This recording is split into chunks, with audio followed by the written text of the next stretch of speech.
আসসালামু আলাইকুম। বাংলা সংবাদে সবাইকে স্বাগত জানাচ্ছি। আমি চিন্তিয়া হক। শুরুতেই সংবাদ শিরোনাম। ভারত শেখ হাসিনাকে আশ্রয় দিয়ে গণতন্ত্রের প্রতিজ্ঞা ভঙ্গ করেছে, বলছেন মির্জা ফখরুল। এদিকে সংস্কার কার্যক্রম নির্বাচনী রোডম্যাপ জানতে চেয়ে ইসলামী আন্দোলন। জানাবো 21 আগস্ট যুবদলের বিক্ষোভ কর্মসূচি ঘোষণা। গণমাধ্যমের প্রতি যে আহ্বান জানালেন তারেক রহমান। এবং সর্বশেষ জানাবো এইচএসসি পরীক্ষা আরো পেছাবে, প্রশ্ন অর্ধেক নম্বরে। দর্শক শুনছিলেন সংবাদ শিরোনাম, এখন বিস্তারিত। ভারত শেখ হাসিনাকে আশ্রয় দিয়ে গণতন্ত্রের প্রতিজ্ঞা ভঙ্গ করেছে, বলছেন মির্জা ফখরুল।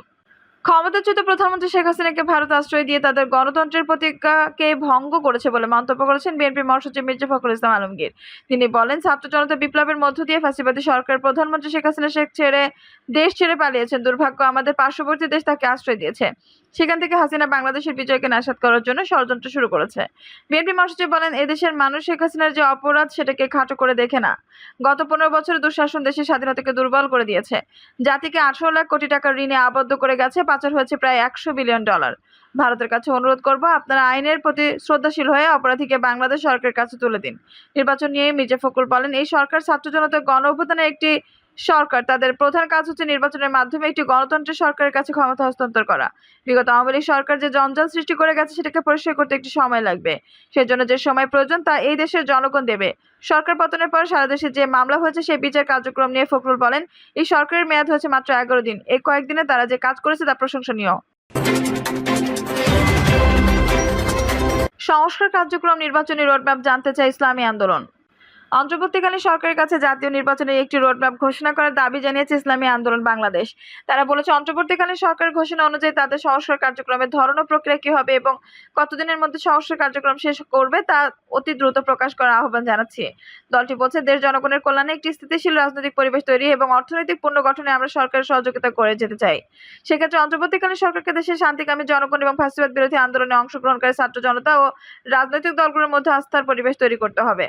তিনি বলেন, হাজারো ছাত্র জনতার রক্তের বিনিময়ে একটি সফল ছাত্র জনতা গণ অভ্যুত্থানের মধ্য দিয়ে ইতিহাসের জঘন্য ফ্যাসিবাদী স্বৈরশাসকের পতন পরিবর্তন দেশের বিরাজমান পরিস্থিতি ও বর্তমান অন্তর্বর্তীকালীন সরকার ক্ষমতা গ্রহণ করেছে। অন্তর্বর্তীকালীন সরকারের প্রধান উপদেষ্টা আন্তর্জাতিক খ্যাতিমান ব্যক্তিত্ব নোবেলজয়ী ডক্টর মোহাম্মদ ইউনূস গত 18 আগস্ট বিদেশি কূটনৈতিকদের সঙ্গে ব্রিফিংয়ে বলেছেন, 5টি খাতে সংস্কারের পর জাতীয় নির্বাচনের আয়োজন করবেন নির্বাচন কমিশন, প্রশাসন, নির্বাচন বিভাগ, আইন শৃঙ্খলা বাহিনী ও গণমাধ্যমে। এই 5টি ক্ষেত্রে আমূল এবং ব্যাপক সংস্কারের কথা বলেছেন প্রধান উপদেষ্টা। আমরাও মনে করি এসব প্রতিষ্ঠানগুলো ব্যাপক ও সংস্কার প্রয়োজন, কারণ বিগত সরকার অবৈধভাবে ক্ষমতা টিকে থাকতে রাষ্ট্রের গুরুত্বপূর্ণ সব প্রতিষ্ঠান ধ্বংস করে ফেলেছে। তবে অন্তর্বর্তীকালীন সরকার এসব প্রতিষ্ঠানগুলো কতদিনের মধ্যে সংস্কার সম্পন্ন করবে তা নির্ধারিত হওয়া প্রয়োজন। ইসলামী আন্দোলন বাংলাদেশ প্রত্যাশা করে, অন্তর্বর্তীকালীন সরকার তাদের সংস্কার কার্যক্রমের ধরন ও প্রক্রিয়া কি হবে এবং কতদিনের মধ্যে সংস্কার কার্যক্রম সম্পন্ন করবে তা অতি দ্রুত প্রকাশ করবে এবং জাতীয় নির্বাচনে একটি রোডম্যাপ ঘোষণা করবে। জুলাই বিপ্লব এবং 5 আগস্ট ছাত্র জনতা গণ অভ্যুত্থানের স্বৈরশাসকের পেটুয়া বাহিনী, পুলিশি, বিজেপি এবং আওয়ামী লীগ, যুবলীগ, ছাত্রলীগের নৃশংস আক্রমণের সহস্রাধিক ছাত্র জনতা শাহাদাত বরণ করেছেন। প্রায় 30,000 আহত হয়েছেন। আমরা সরকারের প্রতি আহতদের দ্রুত চিকিৎসার যথাযথ উদ্যোগ গ্রহণের আহ্বান জানাচ্ছি। তিনি বলেন, পতিত ফ্যাসিস্ট ও স্বৈরাচার আওয়ামী লীগ সরকার নির্বাচন কমিশন এবং প্রশাসনকে ব্যবহার করে 2014, 2018 এবং 2024 সালে 7 জানুয়ারি 3টি ভুয়া জাতীয় নির্বাচন করেছে। এসব একতরফা, ভুয়া, পাতানো ও ডামি নির্বাচনের মাধ্যমে তারা তাদের অবৈধ ক্ষমতাকে দীর্ঘায়িত করেছে। যারা তাদের এসব অবৈধ প্রশাসনের নির্বাচনে সহযোগিতা করে আওয়ামী লীগকে অবৈধভাবে ক্ষমতায় থাকার সুযোগ করে দিয়েছে, তারাও সামনে অপরাধী, তারাও সমান অপরাধী।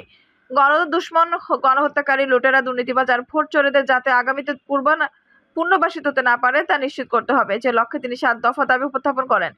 গ্রহণযোগ্য তদন্ত কমিশনের স্বতন্ত্র ট্রাইব্যুনাল গঠন করে জাতীয় জুলাই গণহত্যার বিচার করতে হবে। একই সঙ্গে গত 16 বছরে সংঘটিত সব রাজনৈতিক ও প্রশাসনিক হত্যাযোগ্য গণহত্যা, গুম ও মানবাধিকার লঙ্ঘনের বিচার করতে হবে।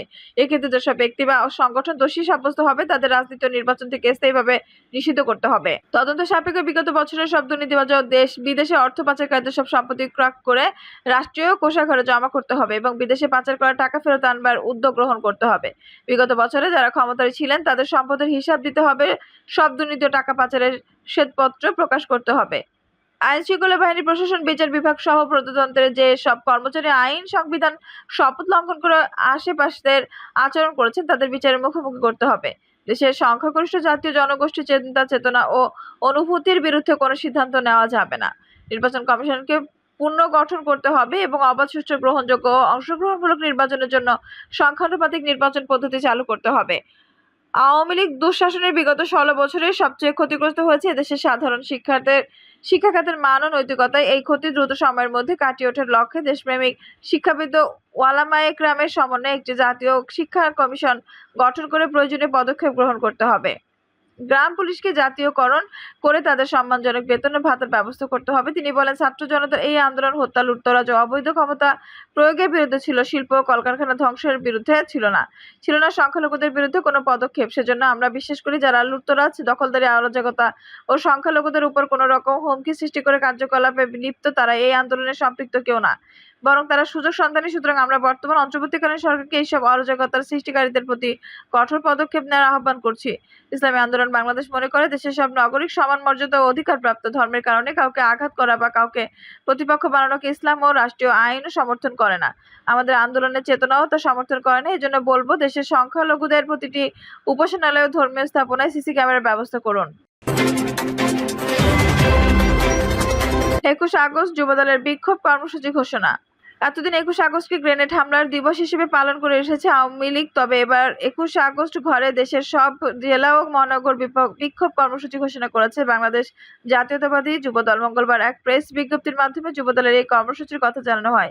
বিজ্ঞপ্তিতে বলা হয়েছে, গত 15 বছরে হাজার হাজার নেতাকর্মীকে গুম, খুন, জখম, 28 অক্টোবর লাঠি বৈঠার তাণ্ডব, রাতে অন্ধকারে শাপলা চত্বরে শত শত আলেম ও মাদ্রাসা ছাত্রকে পৈশাচিক কায়দায় হত্যা, নিরাপদ সড়ক ও সর্বশেষ ছাত্র জনতা গণ অভ্যুত্থানে হাজার হাজার অধিক শিশু, ছাত্র, যুবক হত্যা ও জখমের সরাসরি নির্দেশদাতা খুনি হাসিনা ও তার দানবীয় বাহিনীর বিচারের দাবিতে আগামীকাল 21 আগস্ট 2024 বুধবার যুবদল সব জেলা মহানগরে বিক্ষোভ কর্মসূচি ঘোষণা করেছে। এর আগে 15 আগস্ট শেখ মুজিবুর রহমানের শাহাদাত বার্ষিকীতে বিক্ষোভ কর্মসূচি ঘোষণা দিয়েছিল জাতীয়তাবাদী দল। গণমাধ্যমের প্রতি যে আহ্বান জানালেন তারেক রহমান। দেশের প্রিন্ট এবং ইলেকট্রনিক মিডিয়ার সংশ্লিষ্টদের দৃষ্টি আকর্ষণ করেছেন বিএনপির ভারপ্রাপ্ত চেয়ারপারসন তারেক রহমান। তিনি সবাইকে নির্ভয়ে সংবাদ প্রকাশের আহ্বান জানিয়েছেন। দেশের প্রিন্ট এবং ইলেকট্রনিক মিডিয়ার সংশ্লিষ্টদের দৃষ্টি আকর্ষণ করে তিনি বলেন, গণহত্যাকারী হাসিনা সংবাদপত্রের স্বাধীনতা কেড়ে নিয়েছিল, সংবাদপত্রের স্বাধীনতা হরণকারী হাসিনা পালিয়েছে। জনগণের প্রত্যাশা, আপনারা আপনাদের যার যার সংবাদপত্র নির্ভয়ে এই শব্দটি লিখবেন, হাসিনা পালিয়েছে শব্দটির পরিবর্তে কোনো গণমাধ্যমে যদি ভিন্ন শব্দ প্রয়োগের অপকৌশল নেন, সেটি জনগণের কাছে আপনাদের বিবেকের স্বাধীনতাকেই প্রশ্নবিদ্ধ করবে। তারেক রহমান আরো বলেন, আপনাদের প্রতি আহ্বান, গত 15 বছর যারা গুম, খুন, অপহরণের শিকার হয়েছেন, ছাত্র জনতার বিপ্লবে হাজারো মানুষ যারা শহীদ হয়েছেন, আহত হয়েছেন, তাদের এবং তাদের পরিবারের দুঃখ দুর্দশা নিয়ে বিশেষ অনুষ্ঠান প্রচার করুন। সাগর রুনির হত্যা মামলার তদন্ত এক যুগেও কেন শেষ হলো না, সেই প্রশ্ন তুলুন। জনগণ আপনাদের কাছ থেকে আয়নাঘর নিয়ে অনুসন্ধানী রিপোর্ট দেখতে চায়। হাসিনা দেশকে লুটেরা রাষ্ট্রে পরিণত করেছিল, জনগণ দুর্নীতি সেসব চিত্র প্রতিদিন সংবাদপত্র দেখতে চায়। গণহত্যাকারী হাসিনা প্রতিবার কিভাবে জনগণের ভোট ডাকাতি করেছিল, গণমাধ্যমে প্রতিদিন সেই সব চিত্র তুলে ধরে বিশেষ অনুষ্ঠানে প্রচারের আহ্বান জানায়। গণমাধ্যমে হাসিনা অপকর্ম ফ্রেম বন্দী থাকলে ভবিষ্যতে আর কেউ হাসিনার মতো ভোট ডাকাতি, গণহত্যা লিপ্ত হতে সাহস করবে না, যা গণতন্ত্রের ভিতকে মজবুত করবে এবং ক্ষমতাসীনদেরকে স্বৈরাচারী আচরণ থেকে বিরত থাকতেও বাধ্য করবে বলেন তারেক রহমান।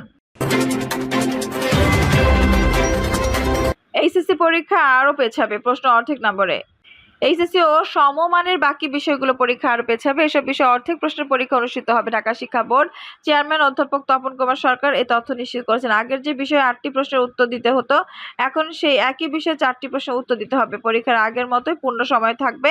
কোটা সংস্কার আন্দোলনের কারণে উদ্ভব পরিস্থিতিতে কয়েক দফা এইচএসসি ও সমমানের পরীক্ষা স্থগিত করা হয়। প্রথমে গত 18 জুলাইয়ের পরীক্ষা স্থগিত করা হয়, তারপর একই সঙ্গে 21, 23 ও 24 জুলাইয়ের পরীক্ষা স্থগিত করা হয়।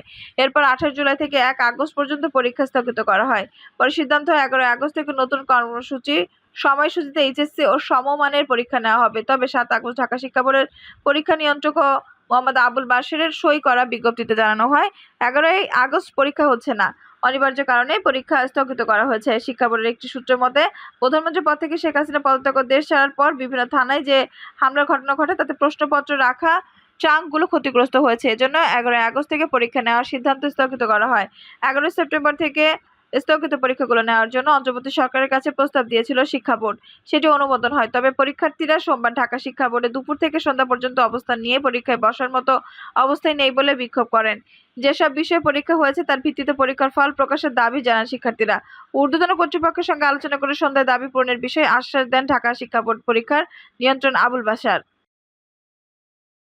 দর্শক, এই ছিল এখনকার সর্বশেষ সংবাদ। নিউজটি ভালো লাগলে অবশ্যই একটা লাইক দিন, কমেন্টে আপনার মূল্যবান মতামত জানান। সবসময় আমাদের পাশে থাকতে সাবস্ক্রাইব করে বেল বাটনটি অন করে রাখুন। ধন্যবাদ।